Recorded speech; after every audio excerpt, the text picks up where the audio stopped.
Good evening, everyone, and welcome to another edition of the Best Damn Sports Show in Franklin County for Wednesday, February 14th, 2017. I am the Nighthawk, along with our studio director, once again, the ever-so-lovely Miss Elizabeth Malone, the executive director of Northwest Public Access TV. Welcome to the #1 rated show in Franklin County, Elizabeth. And, of course, we were off last week. They decided to cancel the show due to the 9.5 inches of snow they had here in St. Albans. That's about what I measured, yeah. Yeah. So we're back, and of course I had seen David early in the week. We had a lot of great stuff, Super Bowl talk, but that's kind of old news, but we'll get into it a little bit later. That's fine. That's okay. I agree. Old news. Yeah. So on my immediate right, my pal the Duke, and on my far right, Super Dave, and apparently David did not look at his email today to wear a Montreal Expo clown hat. Did you send me? I didn't look at my email. No, I didn't send it. I just happened to wear it just to celebrate the opening of spring training. Same with me. And David, I'm going to start with you. This might put a smile on your face. And before I get going, I don't care if it's not manly of me, but happy Valentine's Day, fella. Happy V-Day to folks out there. So, David, according to my sources. Also, Ash Wednesday. That's right. I didn't have any meat today. No, is that right? It's not like I suffered. I had a very nice tuna salad at One Fed. It was delicious. I had egg salad at Tetra's. I had some good egg salad. Duke, I will say, David is a much better man than I. He is a regular churchgoer at Holy Angels. So he's going to get to heaven a lot quicker than I am. Yeah. I don't know if that's got anything to do with it. All right, David. Manny Machado will be a free agent after the season. The Baltimore Orioles essentially stink. They're going nowhere. Why keep them around? They're in conversation right now with the New York Yankees and the Tampa Bay Rays in a 3-player trade where the Yankees get all-star third baseman Manny Machado. Orioles will get Jacoby Ellsbury and top third base, one of the very best in the minors, Miguel Andujar, who I'm sure you're familiar with. And Tampa Bay will get a package of mid-level prospects from the Yankees while sending starter Jake or Durizzi to Baltimore. So, I'm sorry, this is just talked about? This just started coming out. I hadn't heard of this. Well, of course, I've got sources where you guys don't. But this isn't a done deal. This is just talk? And as much as I like sports and think I know a little bit about sports, I never can put a value on what a soon-to-be free agent's worth really is. So I'll tell you, if the Yankees get Manny Machado, I say close down baseball for the year, give the Yankees a World Series ring right now. So let's grab a call. Good evening. You are the first man up tonight on the Best Damn Sports Show in Franklin County. Hello. Yes, and I feel kind of stupid because last week I didn't catch the beginning of the show. So I'm sitting here about 8:15, spending 45 minutes trying to get through to you guys, not knowing it's a taped show. And really, I called the back channel number, which I usually do when I can't get through. Let me guess, nobody answered live. Nobody answered that as well. He emailed me yesterday. So that was my low point, I think, on the Best Damn Show. Best Damn Sports Show in Franklin County. That's rare. We don't miss a lot of shows, but last week was one of them. Yeah, but here I am calling. I'm doing a slow burn. What the hell is going on here? But anyway, it's good to have spring training started, obviously, especially the Hawk and I like that time of year. Yeah, so do I. I know you do. Yeah. Given the... I want to just say a little something about my favorite golfer, Phil Mickelson. He's working out twice a day, physically. And he's got a swing speed now of 120 miles an hour, and he's 47 years old. So he's not giving up. And he's had a couple of good tournaments in a row. If he'd have putted on Sunday, he'd have been right in the final mix. Yeah, tied for second, yeah. Oh, yeah. No. He's not giving up, obviously. That's impressive. But let's talk Olympics just a moment. An abstract question, no really right or wrong answer, but I would love to poll all three of you on this, and we'll work both the Winter and Summer Olympics. In the Winter Olympics, what competition do you think actually takes the most skill? Hawk, I know you've been thinking about these questions for years. In fact, I was thinking about that this morning in the shower. I will tell you straight up, Leonard, I watch no Olympics whatsoever, winter or Well, summer. no, but you know what the Olympics are all about. Right. But I would say, without giving it much thought, perhaps figure skating. What's the rest of the panel think? So what takes the most skill? Yeah. Boy, And as I say, it's really an abstract question with probably no right answer. You can't prove it. But I mean, your own consciousness, your own thought. Well, I'd say the borders when they're flipping over about 10 times and stuff. That strikes me as taking a little skill, I guess. Okay. Oh, I would say the skiers. They're really. I mean, how fast do those guys go? They're going fast. The downhill skiers, I think, about 65 miles an hour. And even the luge people, I guess there's maybe not a lot. Maybe The maybe there's luge, more the skill. bobsled. I mean, How do you practice for the luge? How do you Right. practice? I won't spend much time on this. My vote is figure skating. How about Summer Olympics? well, I'm going to tell you, Leonard, my new favorite sport is curling. And I that's have, like shuffleboard at the Elk. no, and I have a new special sports star who's going to, you heard it here first, she's going to make it to the big time all the way. I can't even tell you her name, but she's a Russian curler, and she's absolutely gorgeous. And she's Oh, well, she's the sensation of the Olympics so far. Even more than the North Korean sister of Kim Jong-un. She's a cross between Angelina Jolie and Megan Fox. Right. And she is just, and when I was watching that, I started watching it the other night because I had to babysit for my grandson, and when I got home, the only thing that was on at 11 o'clock was the curling, the mixed doubles, and I go. I'll be honest with you. That's one sport I wish I had an opportunity to play. I can't figure out how they score, but it didn't matter. It looks like No, it's like shuffleboard at the Elks or the Legion, or I mean, it's very similar. Leonard, for the Summer Olympics. Yeah, certainly, Summer Olympics, same question. Right, certainly. Summer Olympics. Right, the sport that takes the most, skill. Right, the gymnastics. Those guys blow my mind. They've got training. The gymnastics people. Yeah. Hawk? I can only echo my cohort sentiment. I have a hard time bending over and tying my shoes. Right. That was an backflip. easy one for me, too. Gymnastics, to me, working on the beam. Yeah. I mean, there's such a small margin of error there. Yeah. And that's why I vote figure skating as well. There's such a small margin of error. Yeah. But anyway, that's good. We got that out of the way. So, let's see. Speaking of the Olympics, I heard some of the U.S. hockey team today. How did those guys lose? 2-0 lead. They end up losing to Slovenia 3-2. That sounded like a terrible loss. Well, it is sports. They play 3 periods in overtime. But anyway, nobody cares but me about this. But I'll take about 30 seconds. The Braves may have another Craig Kimbrell here on their staff. He came up late in the season. He was the second-round pick in the 2015 draft out of Texas A&M. He's a lefty called A.J. Minter, M-I-N-T-E-R. He had Tommy John surgery, and so he really wasn't much of a factor for a couple of years. And as a rookie, with 15-plus innings, no one has ever done what he's done, which is 15.6 strikeouts per 9 innings, striking out 43.3% of the batters he faced, and a 13.0 strikeout to walk ratio.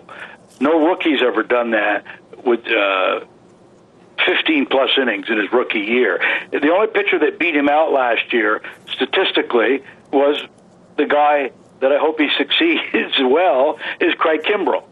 Kimbrell struck out 16.4 batters per 9 innings, and he struck out 49.9% of the batters he faced. Right, he was Craig Kimbrell's a Hall of Famer. I mean, he's got the perfect body for a relief pitcher. He's got that. He's drop and drive. He's like Tom Seaver, big lower body. His body doesn't break down. I don't think he'll ever have arm trouble.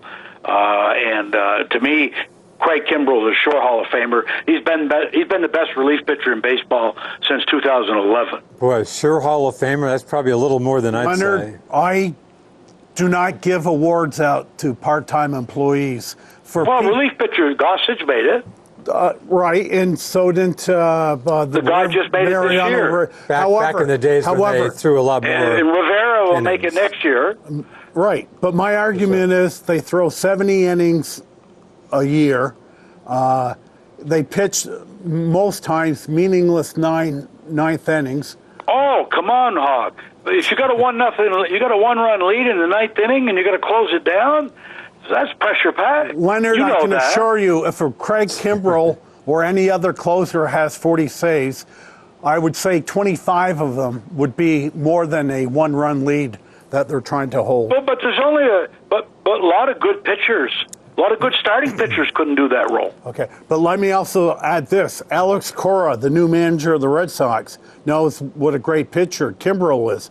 He stated this past fall that he may be looking at to put his best reliever into some clutch situations, meaning in the seventh inning, 1 out, 2 runners on. That's when you want to put Craig Kimbrell. To me, if he's going to literally strike out half the batters he faces, you want him up when he has runners on base.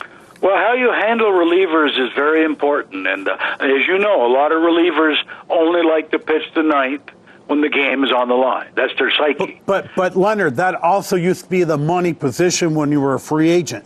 Those days are long gone. Sabermetrics has determined it's that inning is not all that important. I'd say Leonard. Well, it is unless you blow the save. You're exactly right. Leonard, I would say that for the last 3 years, probably the best relief pitcher's been Andrew Miller. And when does he pitch, David? But I'm going back to 2011. But Kimbrell is good. Kimbrell is good. No one's been better in that 7-year period than Kimbrell. If he continues at his pace, he's a probable Hall of Famer. I'll give you that because he's going to have 500-600 saves. But again, if I had Kimbrell on my team, I would be putting him in 6th inning, 7th inning with runners on base. I think. But you're doing something that goes against the grain. Absolutely. Great relief pitchers, they're not accustomed to that. Goose Gossage just got in a lot of trouble for that. I mean, he's not been invited to the Yankee camp this year, because he used a lot of F-bombs with Cashman, saying Steinbrenner would have fired that man long ago.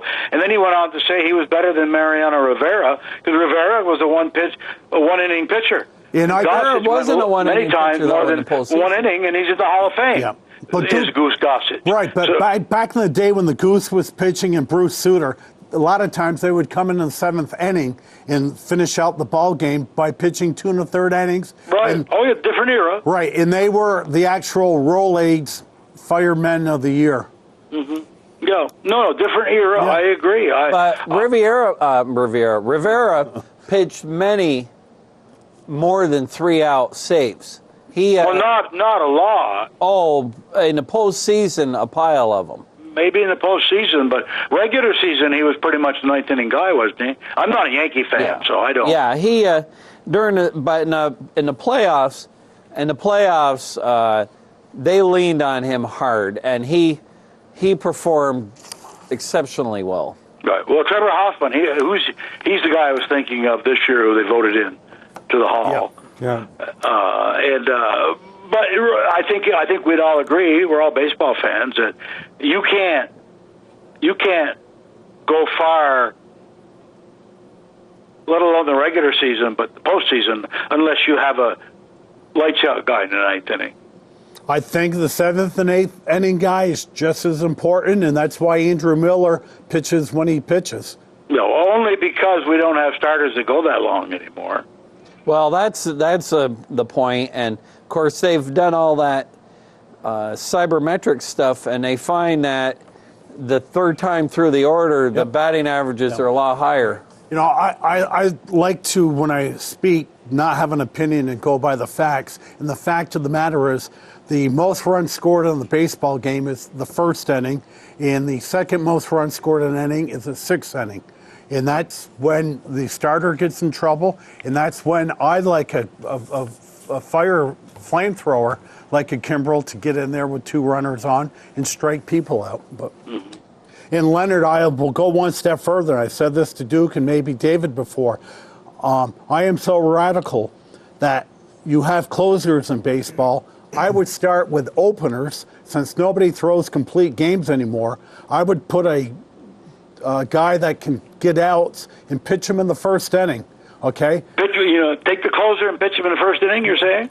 I'm calling him an opener. An opener. Right. So you know who you're facing, number 1, 2, and 3. And the law of averages are you're going to be facing a fourth guy.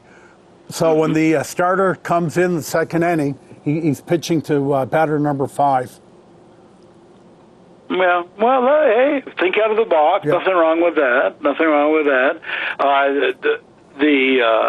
The biggest bone of contention, as you know, are a couple of things. Speeding up play, which the Players Union are not too eager to want to do, but apparently MLB can go ahead and do what they want. And the other thing is, of course, the number of free agents left on the market, which I think is nothing wrong with that. I think the days of signing guys to 8-9 years for $300 million, there's very few ball players you want to even consider to do that with. Even if I don't know if I'd do it at all, even with the greatest of ball players. They don't last that long. Yeah. Now, the unique situation next year, and I agree with you, Leonard, is Bryce Harper. He's going to be all of age 26, has not hit his prime yet. I'm expecting him to get a minimum 10-year contract. And again, he's unique because... Right, he's unique. He's unique. He'll probably get it from some big market club, but they're far and few between right now. Yeah. And I'm thinking Harper's going to have an issue. Red Sox don't need an outfielder. Yankees don't need an outfielder. The Chicago Cubs just spent $21 million a year on Yu Darvish, so I think they're going to have very little money. Bryce Harper's very best friend is Chris Bryant. Dodgers might be the team. Of course, the Dodgers have about 7 outfielders, too. Yeah, they are overloaded with outfielders, too. So now, Bryce Harper is a great ball player. However, my issue with him is he's injury riddled. Yes, he is. He's so I think I think the days of those big long contracts are they do. Darvish did pretty well. He got $21 million. That's pretty for what, 6-7 years? 6 years. 6 years. I think it's a bad deal. I was listening to the guys on MLB. Of course, I think Darvish cost himself about 40 or 50 million by pitching so poorly in the World Series. Yeah, that hurt him. Yeah. Because he was just awful. Yeah. Right. Well, again, the purist said he was tipping his pitches. Apparently, he's pretty good. He's got pretty good stuff, but. If you're caught tipping your pitches so blatantly as apparently he was, you're going to get hit. Yeah. Well, I'll tell you the other thing. To listen to these guys whine about how they aren't getting their money. Oh, I agree. When a guy's getting $120 million, I think what you're going to see is the AAV go up, but the years are coming down. Because all of these guys like J.D. Martinez, if the Red Sox offered him 5 years, $125 million, he should take it. And is that still on the table, presumably? You hear anything from 100 to 125. But the funny thing about Martinez is he's going to just be a DH. Doesn't have to bring a glove to the ballpark. But he's apparently not thrilled about it. No, he wants $200 million. But he wants to play in the field. Right. But who has a better defensive outfield in all of baseball than the Red Sox? Who are you going to sit down? Nobody. Yeah, I hear you. This isn't like... But that's maybe why he doesn't want to go to the Red Sox. Do you remember when poor Andre Dawson was a free agent? Went to the Cubs. Went to the Cubs. Basically said... And he said, you fill out the contract. you put in a number. That's how bad I want to play. Right. That was collusion. And he won the MVP that year too. He won He the did. MVP Yeah, that they year? had a less. They played sub 500, and he still got Wow. the MVP. Wow. And these guys, when you got seventh inning guys and eighth inning guys getting $8, $9, $10 million a year, when you got guys that are the Yankees or the Mets just gave Todd Frazier a pretty good deal. He got 2 years, 19. 2 years, 17. 17, so that's 8.5 a year. And Todd Frazier, he's a 245 lifetime hitter, but he will hit 30 home runs. These free agents that are out there right now, they all have warts. You take like Arrieta. Arrieta, he's good. You don't mind paying him $20 million a year for maybe 4 or 5 years, but you don't want to pay him $20 million a year for 7 or 8 years. Well, the issue with Jake Arrieta is he's 32 years of age. The Nationals are kicking his tires quite hard because Harper could be gone after the year. Murphy is their free agent. So the window is closing on Washington. They may want Arrieta to be their number 3 guy. But you know who you're thinking outside of the box? You know who a potential GM of the year is this year? It's Gary Jeter. Because getting rid of Giancarlo Stanton in his, $350 million contract, I'd give him a lot of credit. I agree. I mean, Stanton I've watched him play in the National League East for quite a few years now. I mean, he's nobody you can count on health-wise, to be in there every game of the season. And I tell you what, I applaud Gary Jeter. That helps your team. He got a lot back in return, a lot of good young talent, and he got rid of a salary over a commitment of over $300 million. yeah. He wasn't going to win they weren't going to win a championship with Stanton. No. I mean, I'm sorry. I think Jeter is give him credit. I'll give him credit. He's got balls, is what he's got, and I think they're going to rue the day. A lot of people who say he's a sellout. I think he's a pretty shrewd businessman, quite frankly. Yeah, and the reason why these free agents aren't getting signed is because the general managers are realizing why go out and sign a superstar where I can increase my win total from 72 to 77. It's not going to help. And like I mentioned to you, Leonard, a couple months ago about picking some player up from the Marlins. And you said, no, Hawk. We're probably 2 to 3 years away before we start making moves like that. We have to get our young players in the fold. You got to find out what they're worth. Yeah, exactly. What you got. Yeah.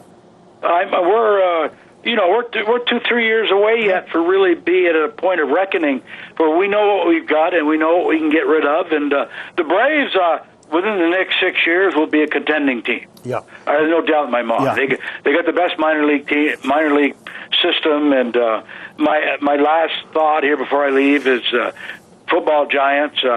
I think there's no way to predict yet where they're going with their draft pick. They could trade it. And go down and pick up another second-round pick and maybe another third-round pick. It's all going to depend on what they think of their quarterback there. They've got in tow their third-round pick. And if they think he's somebody worth working with, they could pick up the running back from Penn State on number 2. He's considered the best overall athlete in the draft. Yeah. He's the best there is that running back from Penn State. Yeah. He's a once-in-a-generation back. Yeah, he's a character guy, and he's just got a great body, a great work ethic. And then you got Odell saying he wants to get his contract settled before the beginning of the year. Well, Odell, if the Giants do that, they're idiots. Yeah. I mean, I can't see that happening at all. You're not going to sign Odell Beckham long term until he proves to you that he's mature and he can get it done for a length of time. Yeah. And that's the way I feel. Do you think they're going to sign Odell before the start of the season, long term? No. No, not after the serious injury he had last season. Right. You don't know how he's going to come back from that. Absolutely. I'm from Missouri. You're going to have to show me. Oh, yeah. And Gettleman is a no-nonsense guy, and you sign Odell to a long-term contract, you better put a clause in there to some effect that says you better act professionally or you're going to lose all your guaranteed money. That's the only way I'd sign him to a long-term deal. Yeah. And but anyway, with that, hey, we're pitchers and catchers are in there. The first spring training game is not far away, and we're over the hump, as far as I'm concerned. Yep. Thank you, Leonard. Thanks, Leonard. Bye-bye. Bye-bye. Why the season is starting? We're talking regular season games like March 29. Yep. Why? What's the story with that? I don't know. It's not like they're. I bet World Series could still go to know. November 1st. Maybe I wish they. I guess it's more. I think they mixed in some more off days. Yes, during the season. I don't think I think postseason is still about as late as I usual. handed you guys over the available This is free agents as of today. as of this afternoon, and there's over 100 free agents available. Yeah. What I'm gonna was the tell you figure something, last year? Do you think? I don't know that I mean, answer. a quarter. I mean, Out of this bunch here, maybe a handful are worth decent money. The rest are all roll of dice, shake them out.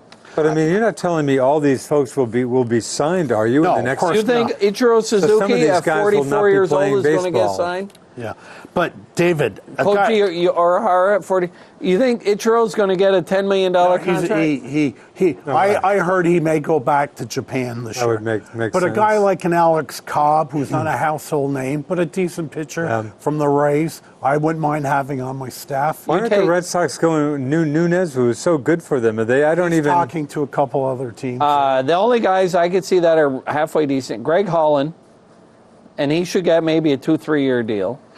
Hosmer should get like a 4-year deal. I think he wants like a 7.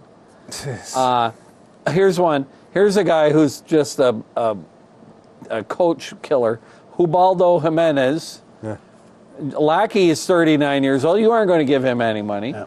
Certainly not big money. Lance Lynn, I guess, is a pretty good pitcher, but he's coming off of Tommy John. Yeah, I like Lance Lynn. And his numbers, his strikeouts to walks and all that stuff are gone the wrong way. Wow. J.D. Martinez is a good player. He should get a 4 or 5 year deal, but he's not going to get a. Supposedly the 8-year Red deal. Sox, I just read in one of my Boston papers today, supposedly their offer is closer to 100 than That's 125. what I believe that too. And Moustakis is pretty good. That Really? surprises me he hasn't signed. Mike Napoli, I mean, who's going to take Mike? He's a 200 hitter. This is unreal. These guys are all pretty much.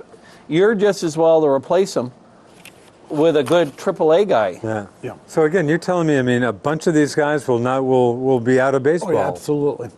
But by their own but that's- stupidity. That is all right. Let me give you the perfect example, Yeah. and you'll understand this right away. You look at the roster of the Boston Celtics. Yeah. We have a salary cap. We've got some superstars on the Celtics, but in order to get underneath that cap, what do you bring in? Your Shane Larkins of the Right. world and folks like that. Nader. They're I don't even know some of those right. guys. They're rookies with minimum contracts, so they can squeeze under the cap. So I think we talked about this a couple weeks ago. You're going to get a lot of bench players that are just young people. Now, you mentioned Edwin Nunez. I'm reading Eduardo that Nunez. Blake Swihart. They're trying to convert him into the super sub. I heard Blake's name. being And the other tossed around. question I have is, and I mentioned this a couple weeks ago too, Brock Holt, unfortunately, and I don't wish vertigo on anyone, Yeah. but he dealt with that. That was a big issue last year. You year. can't have 2 super subs on your team. So it's either going to be Swihart, and I almost have to believe he's out of options going back to Pawtucket. Could be or close. So Boy, Nunez was so good. I haven't even, they even bothering to talk to this guy, especially with Pedroia not starting the season. yeah, I don't know. think. But David, get back, and Leonard called right when I brought up Machado. I mean, come on. A child of 3 could tell you, if you put Machado in that lineup, the 1927 Yankees would Well, especially getting, pale in comparison. especially if you're getting rid of Jacoby Ellsbury. Right. Now, the Orioles do need starting pitching bad. They're a horrible team, Dave. They have no starting pitching at all. They will be lucky to win 72. But it doesn't make any sense for the Orioles to give up Machado to the Yankees. Well, And but who knows? but the player they're getting back, Miguel Andujar, you've heard of. This Well, guy, isn't Andujar going to Tampa or no? no, he goes to no. Let me double check on this. But Andujar, I've heard of. Andujar, before. the Yankees were going to try him at third base and see if he could make it. Yeah, this guy is the real deal. Okay, so the Orioles get. We got a. Sorry, guess what we have. No, a you're call. right, David. Andujar goes we have to a the. call. Let's grab a call. Thanks for calling the Best Damn Sports Show in Franklin County. Go ahead. Hello. Hey, caller. Yeah, hi guys. How we doing? How you doing? I just checked my sources on that potential trade you guys are talking about, and what that was, that's just something a sport writer, a scenario he put together. The guy's he writes for the Athletics, and he just kind of made this up a week or two ago, saying here's how a trade to the Yankees could be done, and then he went on to say after, it's probably not doable, and again, you don't usually see a three-team trade all in the same division. I got this today from Ken Rosenthal, and all I have to say to you, I read it on the internet, so it has to be true. Well, if you got it, Ken Rosenthal's usually pretty. Yeah. Yeah. So I found that kind of questionable because usually the sport things I look at, that would be raising flags right now. And after you mentioned that, I had to dig around a little bit to find that. And that's just kind of a scenario where something like this could possibly happen. So, I certainly won't sit back waiting for this trade to happen. So, yeah, and there's going to be a lot of major leaguers out of baseball. I guess they're setting up a camp for all these free agents. Tony Clark and a bunch of the old players are going to be down there running it. Really? But, you read through a few of the players, David, free agents. Now, if they could set the clock back a month or so, do you think a few of these would have jumped on that $17.5 million arbitration they could have received? Oh, you darn right they would have. But you just look at these guys. I mean, I'm just looking at a couple others. Andrew Bailey, not that good, washed up pitcher. Jose Bautista, who even wants him? If you got him for free, who wants him? Was he 37 years old? Yeah, the guy can't hit anymore. Yeah. And he's a pain in the butt. Yeah. Joaquin Benoit, 40 years old. Melky Cabrera, they said they had some steroid thing I was reading. Remember when he got busted for 80 games? Yeah, there's some lawsuit out there that the guy who was working for this Biogenesis, supposedly took the fall, and then they were going to pay him $2.5 million because all these people that all said that they didn't know what they were getting, when in fact of course, they knew what they were getting. Yeah. But no, I think a lot of these guys better hope they'd save their money. Now, caller, J.D. Martinez, where are the winds blowing tonight on him? I had a kick out of it last week. I was going to mention something on the show, but you guys are snowed out. But I'd like that quote that J.D. Martinez was fed up with the Red Sox. Like they're supposed to jump through windows to sign him. And I really, really don't want to sign him. I don't think he's our answer. I would like to take that money and make it Mookie Betts money. Now, we're going to have a few people to sign in the upcoming years. And, the way I look at it, and what do I know, but I look over right now tonight at what I feel Houston Astros have probably, arguably, the best team in baseball. Oh, I think you're right. If we get J.D. Martinez, say, for $120 million, is that going to make us match up with Houston? I really don't think so. Again, a good point that you said, Nighthawk, that Leonard mentioned to you. I think Houston for the next 2 or 3 years is going to be the team to beat. Eventually, Altuve and Springer and all these guys are going to need contracts. We'll see what happens then. But, why spend $100 million or so on J.D. Martinez when really I don't think we'll have the firepower to beat Houston? So let's take that money and really make the core of our future. I just think a lot of people have a very short-term memory.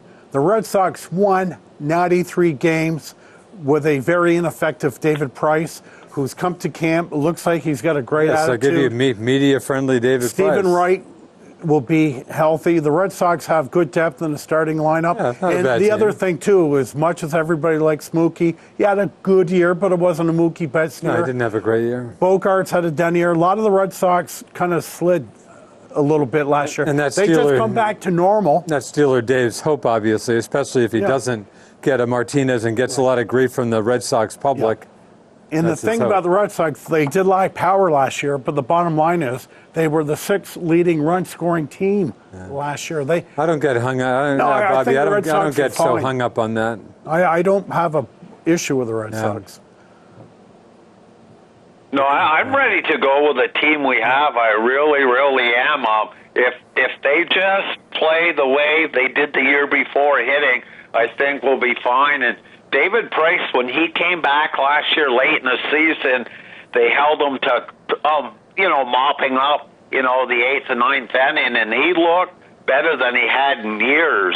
Yeah, if we get and I know if's a big question, but if we get everybody back healthy, I think we'll be fine. We'll be competitive. And let's not forget, we got a third baseman that's going to hit 25 or 30 home runs, which earlier in the year we had no power out of that. Yeah. So in J.D. Martinez, when I'm paying $100 million, I better get more than just a bat. I better get a superstar outfielder or infielder with it. And he's best off just leaving his glove at home. Yeah. Hey, they didn't even... if we get him, we get him, but I would not spend my money on him. Caller, you're so right. They didn't even... Big Papi never got more than about a 3-year deal, 13, 14 million a year. Yeah. Yeah, and at the end, just even one 2-year deals. So, and Big Papi was better than J.D. Martinez. Yeah. And caller, you make the good point, and you look ahead 2 to 3 years from now. All these great young ball players the Red Sox have, they're all going to be needing contracts, and you kind of like to keep your homebred players because I always mention it's just unreal. Every player on the Red Sox starting 8. Yeah, it's unreal. They're all homegrown players. I mean, if you have 4 homegrown players... And they're... Go ahead. Yeah, and the Red Sox guys, they're all young, and they're only going to get stronger. Yeah. Benedetti, Mookie, all the, our younger kids, our shortstop, they're only going to get stronger. They'll hit better. I just don't see right now where, I think we will be very competitive, but we're going to need a lot of luck for a World Series ring, And I just don't see J.D. Martinez fitting into this. If we're going to spend that money, let's get some more pitching. But this is from the Globe today. I just think there's still out of public. I don't know how much Red Sox hierarchy. I think they pay attention to the public. This is from the Boston Globe today, Bobby. The Red Sox continue to covet Martinez for the middle of their lineup. He represents the best answer to the team's 2017 power deficiency. That's still a huge issue, seemingly to the public, and I wonder how much the hierarchy management is concerned about the public feeling. I tend to agree with you, but. Yeah. Now, the point, too, is Martinez hit 29 home runs after the All-Star break. He went to the bandbox down in Arizona, where I probably could hit 15 home runs a year. Yeah. I just read today that the Diamondbacks will be using the humidor because of there are too many home runs hit in Arizona. So using the humidor? It's because the air's so dry. Right, and they said that humidor can't grab the ball. That humidor will be more effective in that dry air versus the Colorado thin air. It's not baseball down in Arizona. Martinez is a good hitter, yes, but he is aided by playing in that ballpark. Huh. Interesting. Now, and we talked about high contracts. the D-backs are handcuffed by giving a multi-year contract to Zach Greinke at $34 million a year. Yes, I'd like to keep Martinez, but once you give a pitcher that kind of money, $34 million a year, it's pretty hard to sign somebody else. Don't they have what's his name, Goldsmith too? Paul Goldschmidt on Arizona. He's going to need a contract pretty soon too, and he probably has been the best ball player in the last 5 years in the National League. Right, in the National League. However, with the caveat of he does play in that ballpark, but Goldschmidt is a great ball player. Now it's just, again, 5 years for Martinez. I'd rather pay him, a little bit more per year and maybe only 3 years. But I don't know. We don't seem to have a lot of luck with our free agent signings. Yeah. And, I don't see how it's going to turn around. And we're going to have, obviously, he will be our full-time DH. You're not going to sit Jackie Bradley Jr. No. You're not going to sit Benintendi, or you're not going to sit Mookie. So you're going to have Ramirez sitting on the bench for, $20 million a year. Yeah, exactly. I just don't see it. Yeah. Again, no expert at anything, but it's just a bad fit. If I signed Martinez Red Sox, I would ask him if he smokes, and if he says he doesn't, I would tell him start smoking. And don't bring your glove. As the caller said, who are you going to sit down in that Red Sox outfield? Nobody. Nobody, unless they make a late trade. I mean, JBJ, there was some talk maybe moving him, but... Now, I got a flash for everybody today. Derek Jeter said that the Marlins can have facial hair. Oh, okay. All right. As long as it's trimmed. Yeah. None of these Doug Dynasty beards. Did the Marlins not allow They beards? did not allow facial hair before. Yeah. So, anything else, caller? No, I just had a little bit of baseball chatter. That's about it. And I'm kind of anxious for it to get going there. It's usually a good sign of spring. You see some of the practice games down there, the beautiful palm trees and the green grass there. It kind of gets you psyched up for summer, Yeah, we're getting there. Sure does. Good night, caller. Okay, we'll let you guys go, and have a great evening, guys. Thanks for calling. See ya. Yeah. So I thought that was somewhat curious about this. I had not heard this, but getting a, what do you pronounce? Humidor. Humidor. So, there's a certain point in baseball where too many runs are scored. It's not a good thing. Again, just reading what I read out of the Globe, it sure seems like the Red Sox there's some, they just seem intent on grabbing Martinez unless someone else grabs him. The Nationals picked up Brendan Kinsler from the Twinkies at the trade deadline last year. He was a free agent, signed him in December, wasn't getting that many nibbles. He signed a 2-year contract, getting $5 million a year with a team option at $10 million. He said today he was surprised that nobody really wanted him, but now looking back, 2 months later, that all these other guys players, he feels comfortable that he was able to sign a 2-year contract. Well, the only guys that got money were middle relievers. Yeah. And it'll be interesting to see. Baseball's going to have to. I got a feeling they're in for some awful union issues. Oh, big time! Because they've got to find a way to get the young guys more money sooner. Because when you take a guy like Judge, who's getting $500,000 a year, and you take Jacoby Ellsbury, it's getting 100 or getting 20 million. 20 plus. That's not right. Yeah. The guys that are, you should get paid for what you do. Yeah. Of course, if they made them all free agents every year, the Players Association would never go for that. They've got too many free agents right now. Yeah. And the other thing that happened with the free agents this year is we talked about this before. This is considered the worst bunch of free agents Is that right? that ever was. I mean, Really? their WAR as compared to other free agents Yeah. years is just Yeah. way off the charts of bad. You know, people understand sabermetrics now, and numbers do not lie. And in the history of these, we talk about it every week. Long-term contracts, they don't work. They're out. they And always go finally bad. Are starting up. And again, we talked 2 weeks ago about this.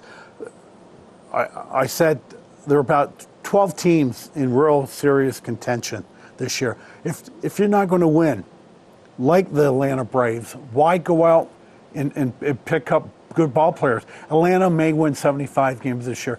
If they went out and signed a superstar, they might win 80 games. Big deal. It's not going to help. As Leonard said, give them 2-3 years, find out which kids will develop into a true major leaguer. Then you go out and fill a particular hole, and that's how you play. Well, I think they're in a how would I put it? I would say they're at the crossroads, because what you could count on for about 10 or 15 years, you knew if a good starting pitcher was going to get his money. Now they're saying, you know what? We don't need a good starting pitcher. We can we'll get by making the bullpens better. You don't need guys that are good. Now you need guys that are versatile, guys that can play more positions. David, let me ask you this. Steven Strasburg, who signed a 7-year extension at $25 million, and of course I told you guys, what a steal. I'm thinking now today, David, if Strasburg was a free agent, he would not get 7 years. He'd get 5 Yeah, years. really. He may still get his 25, but 5 years at the very most. Well, he's Because better than you, Darvish, though, so he probably get. But he's also had Tommy John. He's had other injuries. Well, Darvish had Tommy John too, didn't he? Yeah. Or shoulder or something. But I think you fit the nail on the head. Starting pitching, the bottom line is just not as important as it used to be. Give me 6 innings, and we're happy. So. And as I mentioned before, Jack Morris, okay, with a 3.90 inning. He had a high ERA, but he pitched complete games. Pitched most of the zillion time. innings, yeah. Exactly. Now, we should talk about the Super Bowl, since we weren't here last week. And I want to talk about the Ron Borges issue, too. Did you catch that? No. This Who's is Ron our Borges? first He writes for the Borges, Herald. veteran columnist for the Herald, formerly of the Globe. First, I heard this on Sports Talk Radio. I heard, boy, Borges really screwed up. I had no idea what they were talking about. I guess I looked at the paper. This is Borges' big story, a big scoop story, supposedly. Here's a headline in last Saturday's Herald, for which he writes, picture of TB12, Brady on the back, on the sports page, back page of the paper. Show me the money. Borges, with Jimmy G deal done, Brady wants to get paid. Big story inside Brady. Show me my money. TB12 now wants to be paid or sit out OTAs. And that's Brady. Brady, you don't run into issues like that with Brady. So I guess I took note of the paper story and then heard his name on the radio. Well, the Globe that day has this story. It's a short story. Herald columnist scoop on Brady turns out to be a hoax. Oh, wow. A Boston Herald reporter's purported scoop regarding Tom Brady's contract has turned out to be a hoax. Columnist Ron Borges reported in Friday's edition of the Herald that Brady intended to hold out a Patriots offseason and preseason work unless he received a contract similar in compensation to the one Jimmy G just signed. Borges indicated he had multiple sources, but it was revealed on WEEI Friday morning that one of the station's callers, I love this, Nick in Boston, probably cousins with Joe from Brockton. One of the stations, what a screw up. Nick in Boston had been texting Borges while pretending to be Don Yee, the agent for both Brady and Garoppolo. It appears that the fake Yee was Borges' lone source. And then the Herald, so look at the Herald, and the Herald on page 2 noted this. This is short. Borges' column suspended after error. A column by Ron Borges in yesterday's Herald regarding Patriot Tom Brady's salary discussions was based on information which proved to be false. The Herald apologizes to Brady, his agent Don Yee, and the Patriots, and to our readers for this erroneous report. Borges' column has been suspended pending further review. And the radio guys made it sound like this wasn't his first screw-up. I'm not aware of anything like this, but that's a big time Borges screw-up. has been there forever, too. He's a He veteran. wrote for the Globe before. Oh, yeah, he's been around a long time. And I like little Borges. sidebar, and I was going to write it down and Yeah. make a copy, but I think I can espouse it. WEEI, which is one of the best talk radio stations out of Boston in the country. This Friday, there will be no live programming, David, from 6 a.m. till 6 p.m. because all employees have to take sensitivity training. Oh, is that right? I did hear something else about EEI, but I didn't hear what it was. You don't want to go there. It's not the place for it. But my daughter sent me a thing yesterday. From Massachusetts? My daughter, Emmy, that's in Providence now. She's in Providence, okay. Got a thing from the Brown community is having...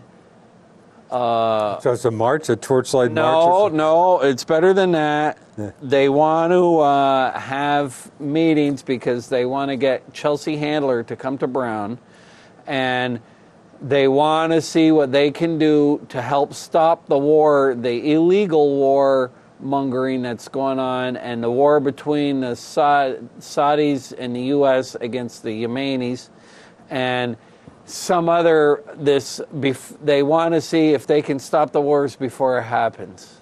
Okay. Now you talk about snowflakes. Oh, absolutely. Yeah. It's really reached a new high and low. Yep. But anyway, is that right? Is that right about ES? So no live programming. I was going to make a copy and read the official thing, but I said nobody. But you mentioned WEEI, right. so. And speaking, we might as well finish out WEEI. That, of course, was a station. That's the station Brady's got the contractual relationship with. So I forget. They made fun of his agent, or they made fun of his daughter. Yeah. Can I mention the word on the air? Pissant or whatever. Pissant, annoying. What's a pissant, by the way? No, it's a negative. I mean, I used to hear that term quite a bit. Right. I haven't heard it. Yeah, I hadn't heard it in a long time. But this is one. I had never even heard of this guy. It turns out Steve Buckley in the Herald does like a podcast with him or something. The guy in question, 24-year-old Jeremy Reimer, who means nothing to me. I don't listen to EI. But anyway, after it was one of Brady's documentary things, which of course I didn't see. And of course he was criticized. A couple, I guess, who's the shock jock? Howard Stern. Stern even piped in and said, hey, Tom, if you're going to throw your kids into something, watch out. It may come back to bite you, which may be a fair comment. Anyway, so Brady threw his 5-year-old daughter in there. So Jeremy Reimer on air live, starts talking about this and refers to the 5-year-old as an annoying little pissant. And Brady was on maybe like the next day or something, cut short his contractual interview with EEI and said, I'm going to think about whether I want to deal with you guys again. So the station got a ton of grief. Brady later said, I think at the Super Bowl before the game, I don't want the guy to get fired. But anyway. But can you, back to that word, pissant, that was a word used a lot like 40 years ago.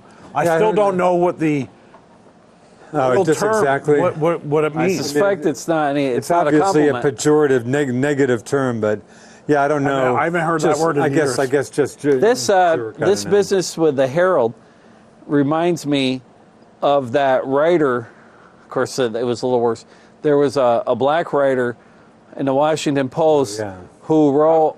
We'll come. Maybe we got another call. I think. We'll come back. Okay. Good evening. You're on the Best Damn Sports Show in Franklin County. Hello. Yeah, like Columbo, I have an afterthought. At breakfast this morning, I had a nice chat with Larry Trombley, who coached Missisquoi to 3 state Division I high school championships and had Matt and Todd Raleigh. And just as an aside, he also coached my son at BFA when LJ was a junior and a senior. And he made a really salient point. We were talking about Cal. Mainly Todd's son, who plays for Florida State University, and where he's kind of gone downhill a little bit since his freshman year, especially after he spent a year after his freshman year in the Cape Cod League. Wow. That was really his first taste of failure, if you will. He never failed at anything in athletics until he went to the Cape Cod League, and he might have went there too early, but that's not the point. The point is, and I think Larry made a salient point, we talked about Matt, who I still consider the best hitter to ever come out of Franklin County. I didn't see... even better than Larry Gardner? Yeah, I would say, yeah. I didn't say, I can't honestly, You didn't see much of Larry Gardner, I can't honestly answer that. I don't know if no one can, because they never played together. They played in different eras. Sure. But he's the best hitter in my lifetime to come out of Franklin County, and maybe even Vermont. Really? He was an outstanding hitter. He was an exceptional player at Western Carolina in college. Catamounts. In let's see here, 1994 Midwest A-ball at 34 home runs. Then in 19, let me come up with this here. I've got it on my phone.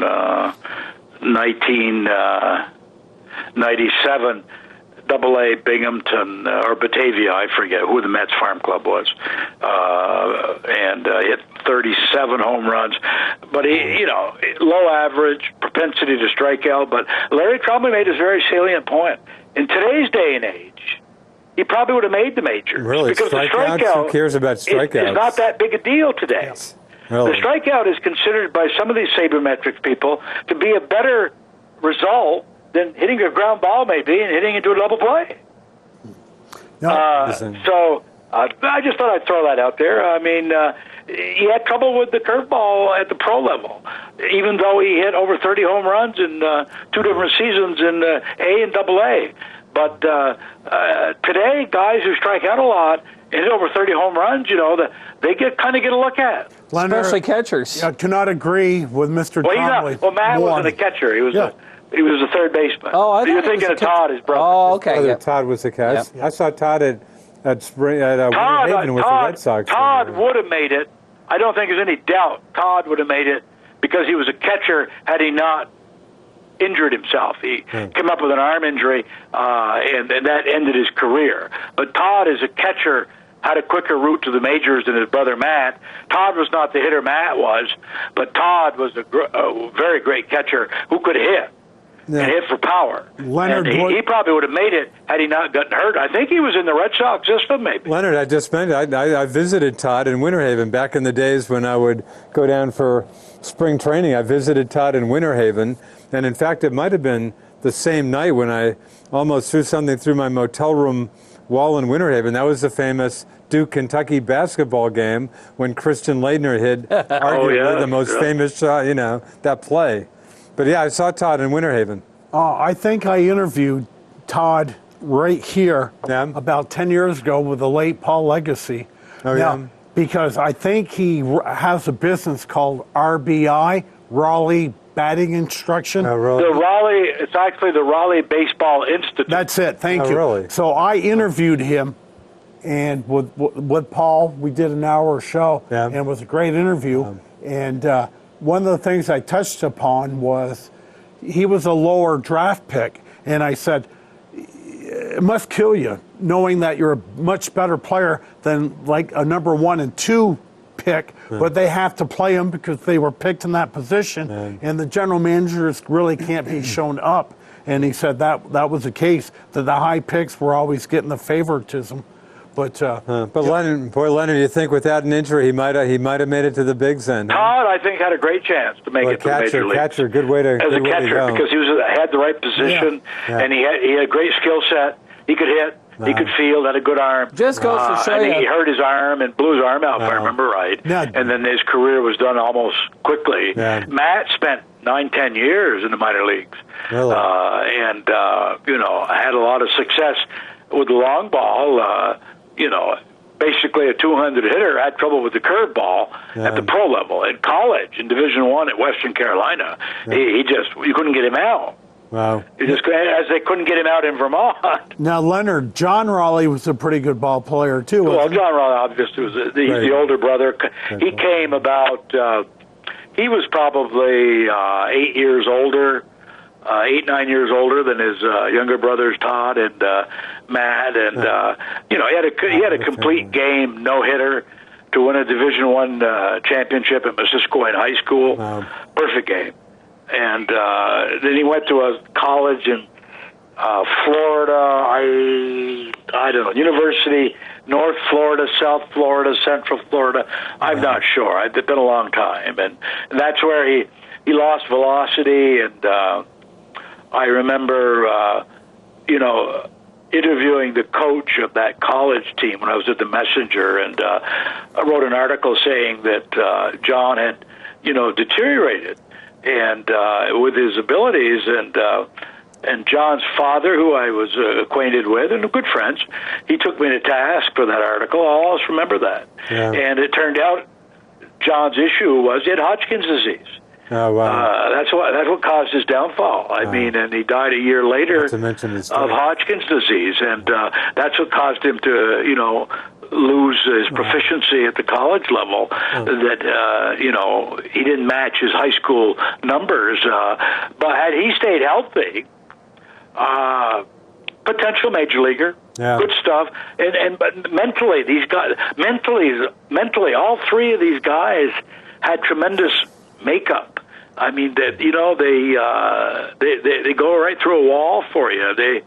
People you just admire, and great baseball family. I think they're I have no qualms in saying this. The Raleighs are the royalty of amateur baseball in Vermont. Wow. I don't think there's any family in Vermont that touches them. I would say, Leonard, that you're right, and the other family that can say the same thing were the Johnsons.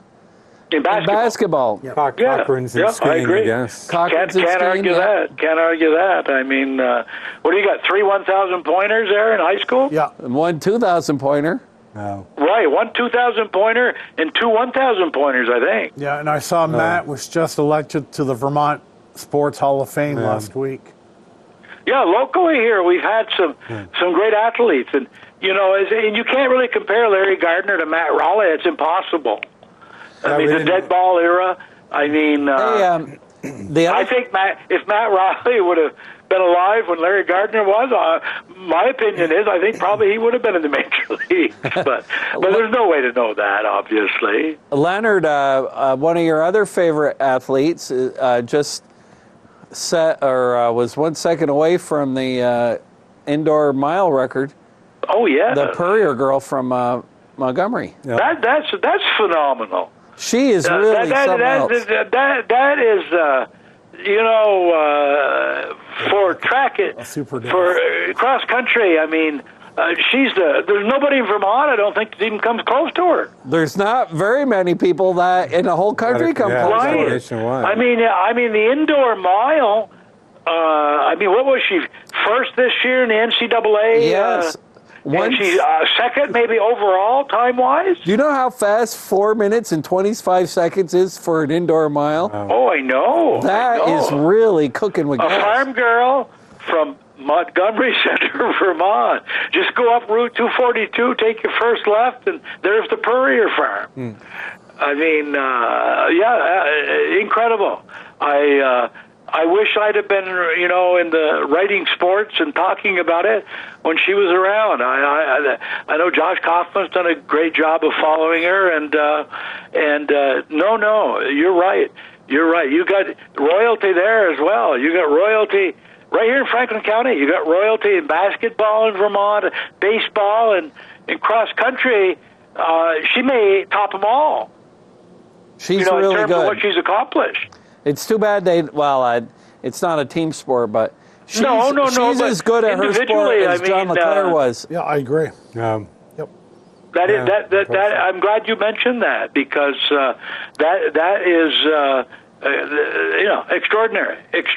So and she's this will be her last year. I think she's a fifth-year senior, and she deserves all the credit she can get in. And she's just gotten better as she's gotten older. Leonard, the obvious question, the Summer Olympics are in 2 years. Will she be on the squad? Well, I don't know. I'll ask David. I mean, are we talking numbers here that indoor miles? I mean, are we talking Olympic stuff here or no? Well, the thing is, the indoor mile, the track has more curves in it. That's not her usual event, is it? Well, she does a steeplechase. Okay. I think she'll be. She does other stuff too. I bet you she can probably make the team. But you know what? When push tough. comes to shove, there is a lot of good runners out there. But she's in the mix. She's in the mix for that Olympic team in a couple years. For one of God these bless her. I hope long-distance so. runs. I mean, she's certainly put UNH on the map,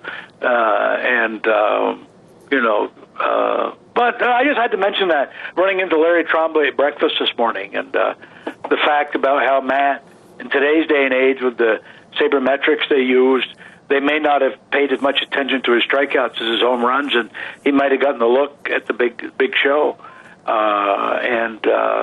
He also played in the Cape Cod League, and he played in the Alaskan League, which is another good, amateur league like the Cape Cod League is. But it'll be interesting to watch Cal at Florida State here. This is his junior year. Had a great freshman year.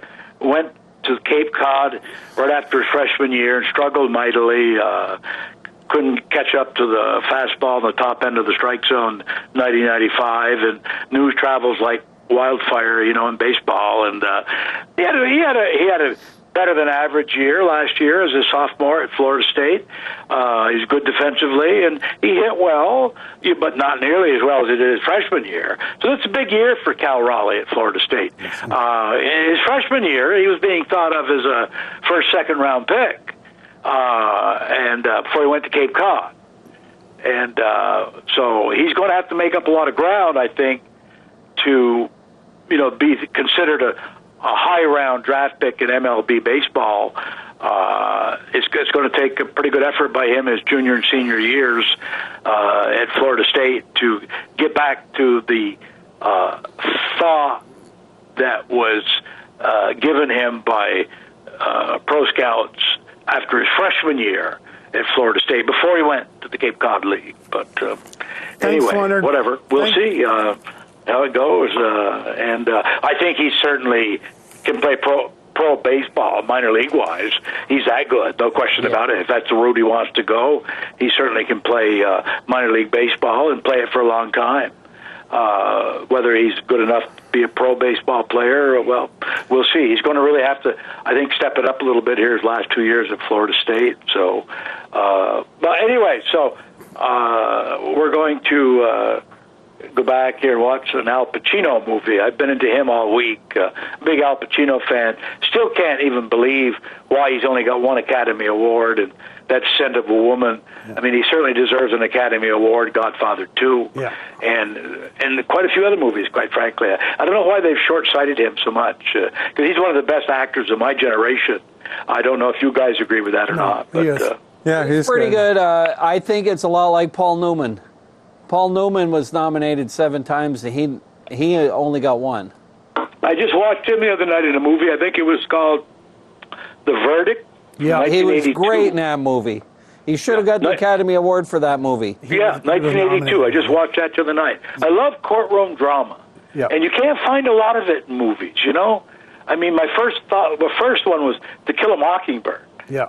I mean, I love good courtroom drama movies, and there really aren't that many out there, quite frankly. Well, you know what other courtroom movie was good? Was Few Good Men. Oh, yeah, I've seen that. No, I think I've seen them all, quite frankly, and there just aren't that many. Well, they don't make movies for our gender anyway. So, Leonard, are you saying you were a big fan of Perry Mason? I almost mentioned my mother loved Perry Mason. Yeah, I was young. I was very young when Perry Mason was around. 11:30 I don't think I was. Yeah. I don't think I was processing it the same way I do now. My mother loved Perry Mason. Yeah, and but I love good courtroom drama, and Yeah, a few good men there. That was about as good as it gets. And there's been a few others I've watched that I've liked, but there's only about 9 or 10 of them out there, quite frankly. Well, how about Law and Order? That. Oh, you're talking a TV series. Yeah, that had a lot of courtroom. So. Right. I'm talking about movies, though. Yeah. Did any of you see The Darkest Hour or The Hostel? So I saw Darkest Hour twice. That was fine flick. Is that the Churchill movie? That's a Churchill movie. Yeah, I think the guy should win the Academy If Award. that guy doesn't win the Academy Award, yeah, he's sure. That's great. Gary Oldman is one of the most underrated. Nobody knows who he is, but Oldman's a great actor. He may not win it, but I don't know how you can play a part any better than Was that. he in the original Superman movie with Christopher Reeves as one of them? I didn't recognize. I'm not sure I knew him. Sure. So. But I watched Dunkirk, and that was okay. It was okay. That's all I would give it. Is okay. It was okay. I expected okay. more. So It's not as good as the conscientious objector movie there. What's that one? Hacksaw Ridge. Hacksaw Ridge was really good. That to me was top drawer. That's as good a war movie as I've ever seen. Okay, Leonard, got to run. Bye. Thanks, Leonard. 5276. What is it? Love to get 527-6449. Love to get more calls. So a bunch of little things I want to get through. We've been kind of pounding on UVM hockey all season. They won, rightfully so. They've showing a little life. They've taken the last 12 out of possible 14 points. Really? Moved up to the 8th position in Hockey East. And I'm not sure how many teams get a first-round bye, but if the season ended today, they would get a opening home series. Is that in the playoffs? Really? Yeah, and they're they playing. Got a tough team this week. You realize what Northeastern just did? 12th in the country, and Northeastern just won the Bean Pot for the first time in 1988, 30 years. Wow. So the Duke is going with me Saturday night. So is there a Friday night game too? There's Friday night, but I won't be attending that. So no, thanks, Doc. Yeah, looking you and forward I will to be it. together for the last home game of the year. So. And the Hoopsters continue to be. What's their regular season winning 30 streak? or 31? 32. I think 32 in a row. 32 in America East. They were on TV. I left them a message on ESPN2. Yeah. No, ESPNU. And they were playing Albany, and they were down. They were down 17. They were down 30 to 13. I watched 30 to 13. A lot of that game. Horrible. I listened to a lot of it. And they just came back in the second half. They're just good. That's it. Very That's good. all I can say. That's all I have. They're just very good. They and the thing about Becker, unlike Mike Krzyzewski of Duke, he goes deep into his bench. This is how many years in a row? Think about this. When I was at UVM back in the dark ages, the basketball team was so bad, they made you take the basketball tickets if you wanted the hockey tickets. Oh, Is that right? Right. I used to. If you wanted the season's pass for hockey, you had to buy the basketball. The basketball was just horrible. It was horrible. Yep. And to think that how many years in a row have they won 20 games? Yep. And how many, they've probably had a pretty good team probably for the last 15 or 16 years. Absolutely. And the thing too, fellas, is they start construction next spring, okay? Wait till they build that new basketball arena. They'll sell every ticket. There's no doubt in my mind, a season ticket. You won't be able to get in there. The UVM women's hockey team is playing better. Yep.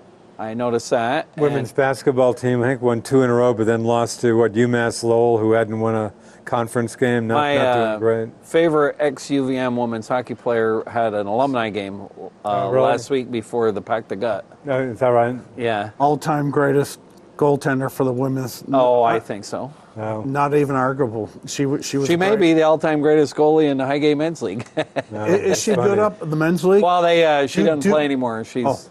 Did you used to play against her? I've never played against her. I've played a couple times with her. Oh, yeah. Okay. And no, she's good. Okay. Kudos to the, talking about men's college hoops, the Virginia Cavaliers. How about their first #1 ranking since the Ralph Sampson days, Wow. 1982. Ironically, coming after they lost their first ACC game of the season at home to the Virginia Tech Hokies, whose game against Duke should have ended a few minutes ago.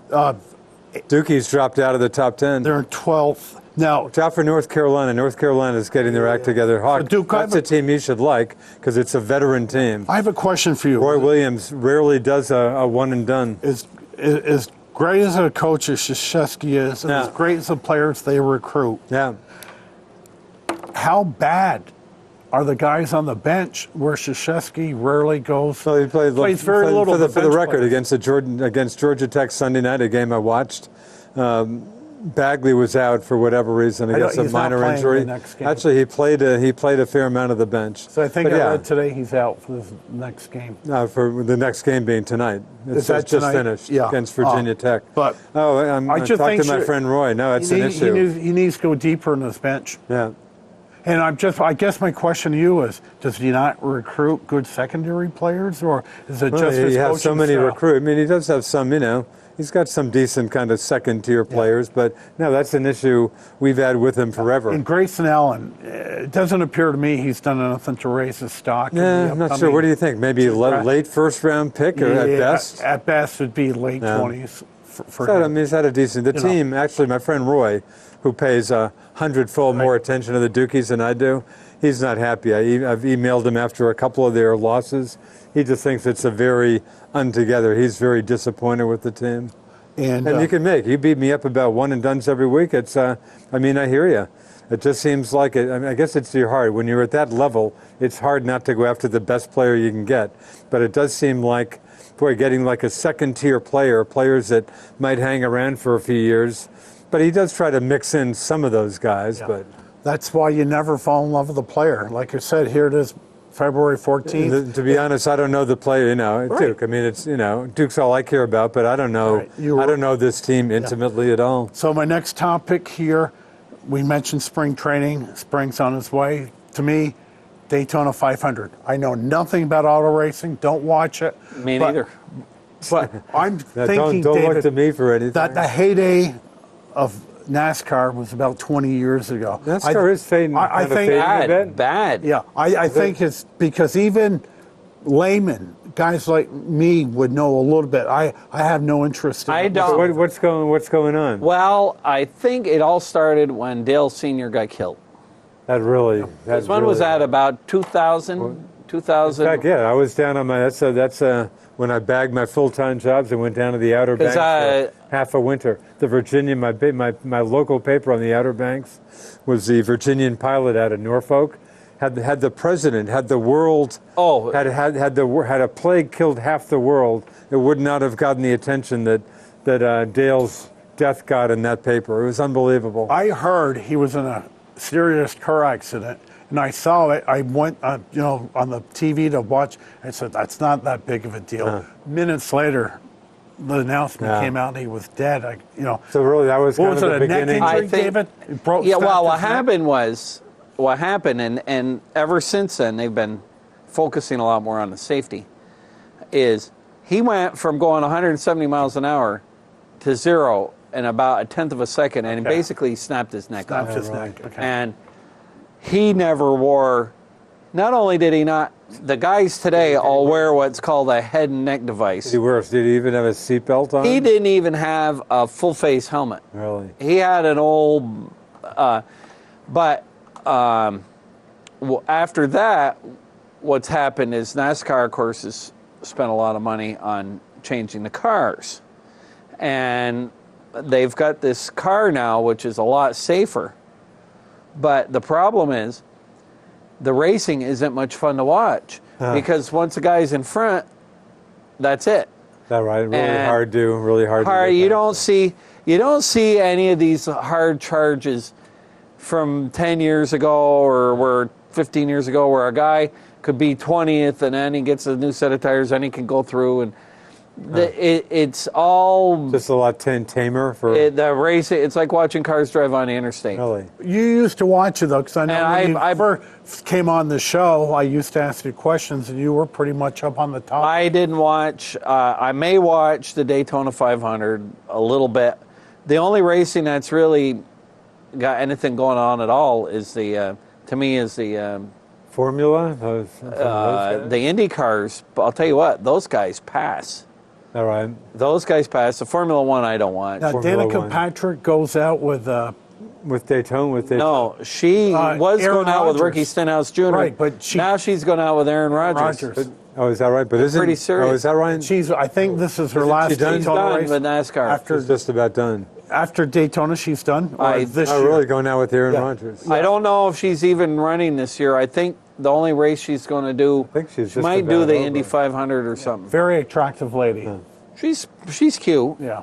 but So is track attendant? Is attendant way, stand way, at the tracks? way. Really? Well, like the last time I was watching, I watched a little bit of the race in New Hampshire.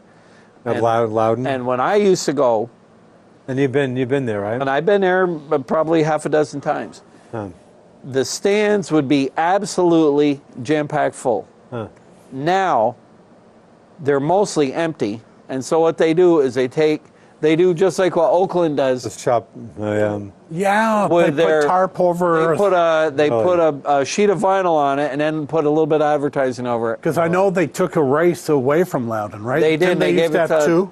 They In part because the owner also has a track in Vegas. I yeah. think. So he, Good memory. So he's going to Las Vegas with it. But the New Hampshire track is probably the most boring of all the races. And some of the track, I know some of the old North Carolina tracks. They've some gotten of the rid of smaller all of- places. They got rid of a where there lot was of them. just known for just great races. They got rid of them. But NASCAR's really having they're having their issues. Hey, some good golf. Again, another great course coming up tomorrow, Riviera. Tiger And is what back, about baby. Tiger's back? What about? Hey, kudos to Ted Potter Jr. Tell me, talk about a journeyman. I mean, what a story. Wow. Hadn't won. He had won one other tourney in Greenbrier, West Virginia in Like 2012. I think I can honestly say I ever so vaguely knew the guy's name. But last day he's got Dustin there, big guys, and this guy didn't Jason Day, didn't Phil, he flinch. didn't even. What a great the interview great. was nice. Right, Tears Ted Potter almost. last week. Ted and Potter Jr. And Gary Woodland the week before in Phoenix. Yeah, Gary's a little better known. Yeah. But, no, that was a great story. I love the interview. I mean, tears were almost, you could appreciate this guy.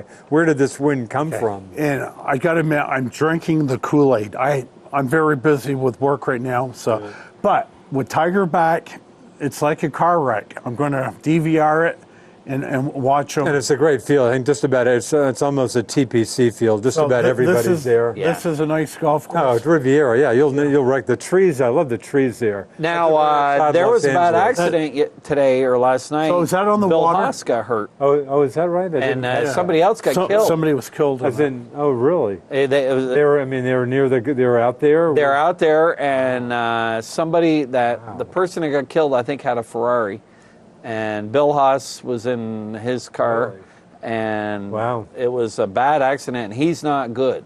Is that right? He's not good. How old is he now? Bill Haas, He's probably 35, 40. Yeah, 30s to about 40. So the Son of Riviera Jay Haas, another Right. great golfer.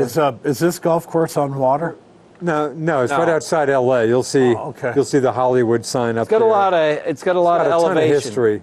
Tiger, won his first maybe tourney as an amateur there or something? It's got the best par 4. He was 16 years old, I think, right. when he won there. It's got the best short par 4 anywhere.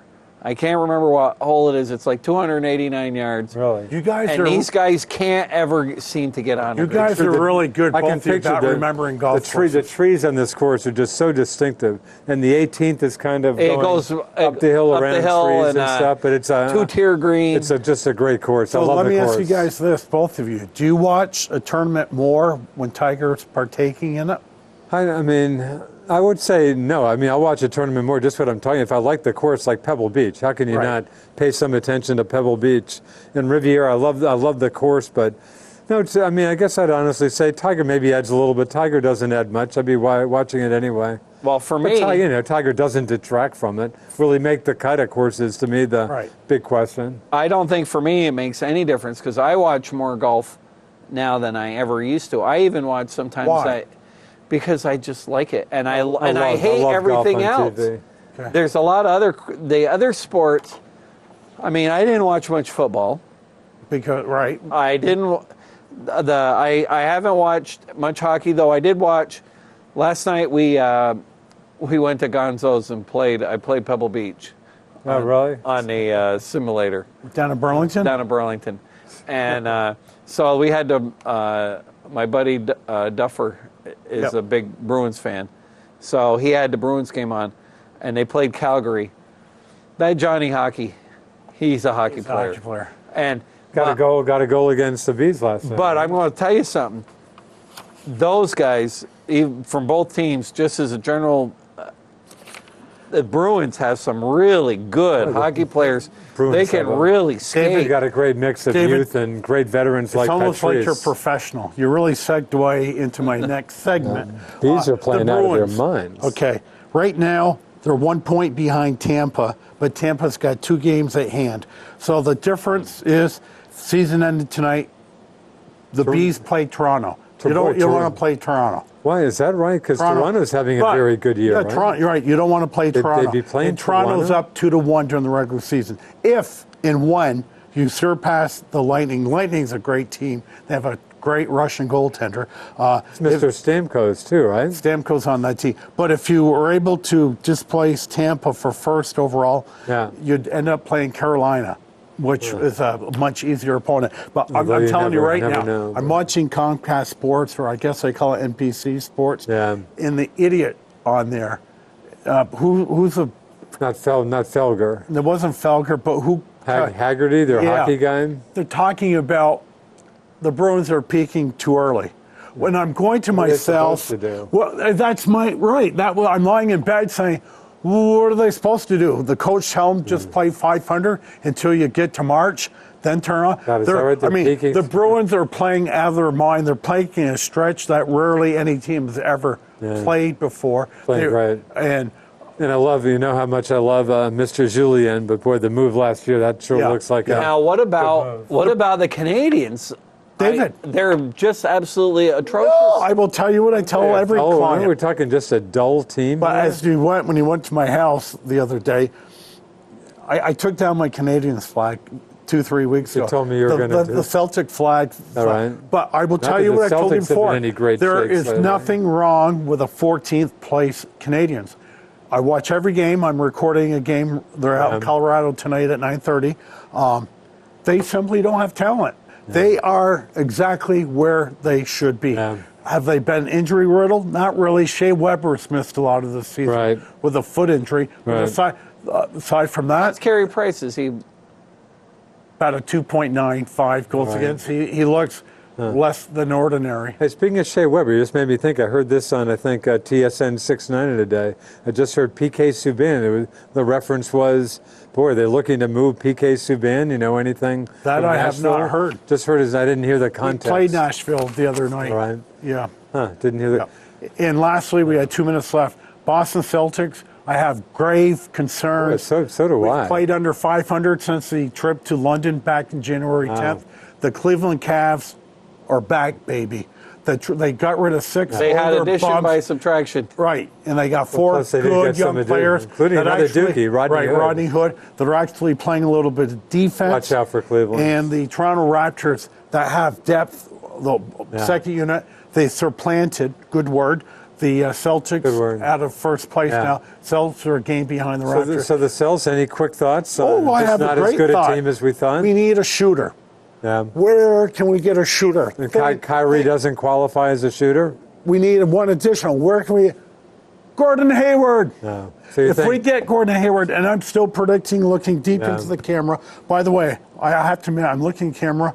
It's a pretty good outfit I've got tonight. I look good on TV. I don't want to be narcissistic, but that's a good looking outfit. That's part of the new generation. It's all about me. Yeah. It's not how I feel, Dave. It's how I look. Yeah. But anyways. The president would have no problems with your comments. I'm still saying Gordon Hayward will be putting on the green. So once they get him, you think they're how the heck did they win, 16 games in a row or something? Where'd that come from? I don't know. So we have less, I'm not sure. I'm looking at this clock. A minute left to go. She's yawning. She's not used to these late night hours. So much as she loves dealing with our sports show. And one thing we didn't mention, David and I were going to talk about it, the documentary 30 for 30 3 weeks ago. Oh, on Bill Two Parcells. Bills? and Two Bills. It was great. That was Fantastic. good. Yeah, I liked that. Fantastic Very show. good. And if you ever get a chance for Yeah, repeat, very good. watch that. So that will conclude this edition at the midpoint of February of the Best Damn Sports Show in Franklin County. For the runny nose studio director, Miss Elizabeth, I saw you blowing your nose in there. The Duke and Super Dave, I'm the Nighthawk. Until next week, everyone, always remember this. You don't have to be a great athlete to be a good sport. Ciao for now. See ya. Hope you won tonight, Blue Devils. Adios. Yep.